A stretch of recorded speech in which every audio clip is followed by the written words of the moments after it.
A confidence interval is the range within which you expect the population parameter to be.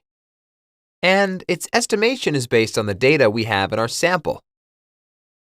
There can be two main situations when we calculate the confidence intervals for a population: when the population variance is known and when it is unknown. Depending on which situation we are in, we would use a different calculation method. Now, the whole field of statistics exists because we almost never have population data. Even if we do have population, we may not be able to analyze it. It may be so much that it doesn't make sense to be used all at once. Think about people using the internet. The data Google has approximates population data, but even their data is not. There are people who are not a part of the Google ecosystem in any way. That can be done by using other browsers like Opera and Safari, or other search engines like Bing, DuckDuckGo, or video providers different from YouTube. Furthermore, they can browse in incognito. These people are a part of the population of people using the internet, but Google doesn't have much data on them. As you can see, even the company that has the most data doesn't necessarily have population data. So, if Google wants to use statistical methods to target them with Google Ads, they will basically be using sample data with a population variance unknown to guess their preferences. Okay, in this lesson, we will explore the confidence intervals for a population mean with a known variance. An important assumption in this calculation is that the population is normally distributed. Even if it is not, you should use a large sample and let the central limit theorem do the normalization magic for you. Remember, if you work with a sample which is large enough, you can assume normality of sample means. All right, let's say you want to become a data scientist and you're interested in the salary you are going to get. Imagine you have certain information that the population standard deviation of data science salaries is equal to $15,000. Furthermore, you know the salaries are normally distributed and your sample consists of 30 salaries. The formula for the confidence interval with a known variance is given below.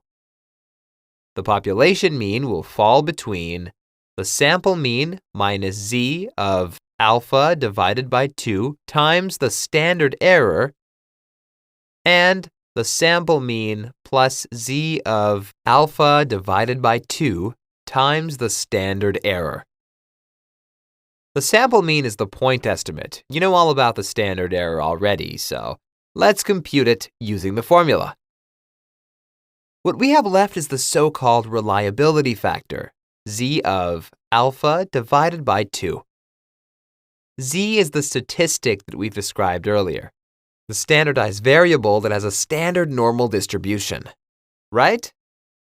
And what about alpha? This is the same alpha we had when we defined our confidence level. So, for a confidence level of 95%, alpha would be equal to 5%. Similarly, for a confidence level of 99%, alpha would be equal to 1%. It all fits into place now, doesn't it? Let's go back to our example. The sample mean is $100,200, and the standard deviation is known to be $15,000. Thus, the standard error is $2,739. Having calculated these values, we can take the next step and choose our confidence level. Common confidence levels are 90%, 95%, and 99%, with respective alphas of 10%, 5%, and 1%. Another way to put the value of alpha is 0.1, 0.05, and 0.01 respectively. Keep in mind that a 95% confidence interval means you are sure that in 95% of the cases, the true population parameter would fall into the specified interval. Okay, the z of alpha comes from the so-called standard normal distribution table.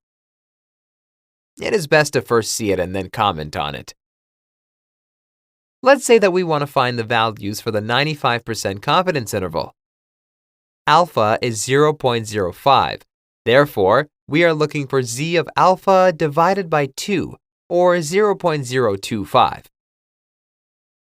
In the table, This will match the value of 1 minus 0.025, or 0.9775. The corresponding z comes from the sum of the row and column table headers associated with this cell. In our case, the value is 1.9 plus 0.06, or 1.96. A commonly used term for the z is critical value, so we have found the critical value for this confidence interval. Now we can easily substitute in the formula. The final confidence interval becomes 94,833 to 105,568. The interpretation is the following. We are 95% confident that the average data scientist's salary will be in the interval 94,833 and $105,568. Let's repeat the exercise using a higher confidence level. Say we want to be 99% certain of the outcome. Alpha is 0.01. We look at the table for the value of 1 minus 0.005, which is equal to 0.995. Bummer! There is no such value. When this happens, we just have to round to the nearest value available. The corresponding critical value is 2.5 plus 0.08, thus 2.58.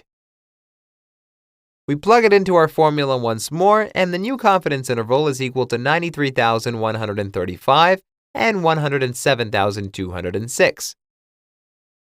This means that we are 99% confident that the average data scientist's salary is going to lie in the interval between 93,135 and $107,206.